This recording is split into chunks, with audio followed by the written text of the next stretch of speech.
Hi friends, எல்லாருக்கும் ப்ரைஸில் கருத்தோட நாமத்தில் எல்லோரும் ஆசீர்வாதமாக இருப்பீங்கன்னு நினைக்கிறேன்.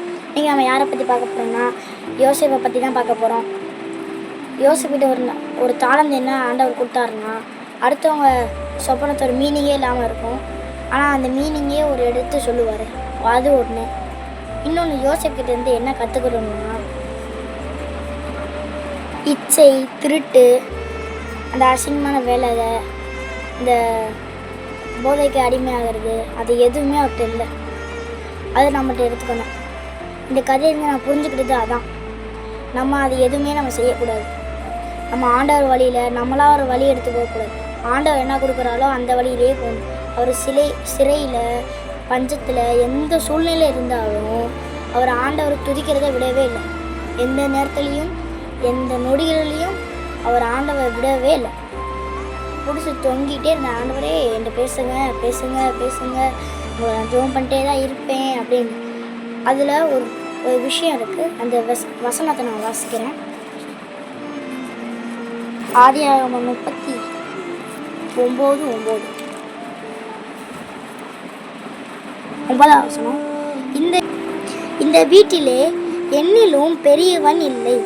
நீ அவருடைய மாணவனாயிருப்பாயால் உன்னை தவிர வேறென்றையும் அவர் எனக்கு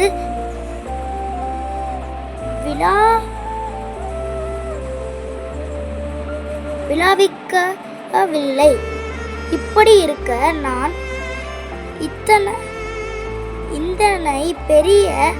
இந்த பெரிய பொல்லாக்கு உடன்பட்டி தேவனுக்கு விரோதமாக பாவம் செய்து எப்படி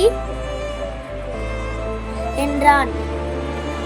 அதாவது 20 சகோதரர்கள்லாம் யோசேப்பை பிடிக்காம ஒரு குழியில் போட்டுருவாங்க.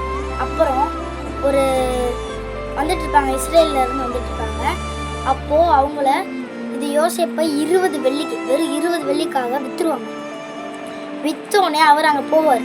அங்கே இருக்க ராஜா ஒரு இடத்துக்கு வரையும் போகணும், பார்த்துக்கோங்க எல்லாரும். அப்போ யாருமே இருக்க மாட்டாங்க, வேலையார்கள், அப்புறம் அவங்க அந்த திராட்சை ரசம் கொடுக்குறவங்க யாருமே இருக்க மாட்டாங்க.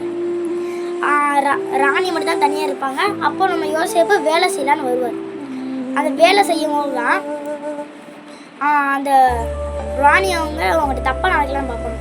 யாரும் இல்லை, என் கூட படுக்கைக்கு வா அப்படின்னு சொல்லுவாங்க. அப்போ வரும்போது தான் இல்லை, அப்போ தான் இந்த வார்த்தையை சொல்லுவார்.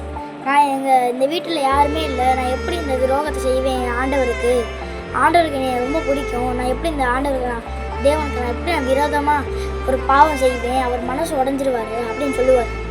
அப்போ சொல்லும் போது தான் நல்லா சட்டையை பிடிக்கும் போது அவர் மேலே போட்டிருந்த ஒரு துணி அப்படியே அவங்க கையில் மாட்டிக்கிறோம். இவர் ஓடிடுவார். அப்புறம் கத்துவாங்க. கத்திட்டு இந்த மாதிரி யோசேப்பு என்ன தப்பாக நினைக்கலான்னு பார்க்குறான் அப்படின்னு சொல்லுவாங்க. ஒரு பொய் சொல்லி அவரை சிறையில் அடித்து அப்புறம் இந்த மாதிரி நிறைய ஆகும்.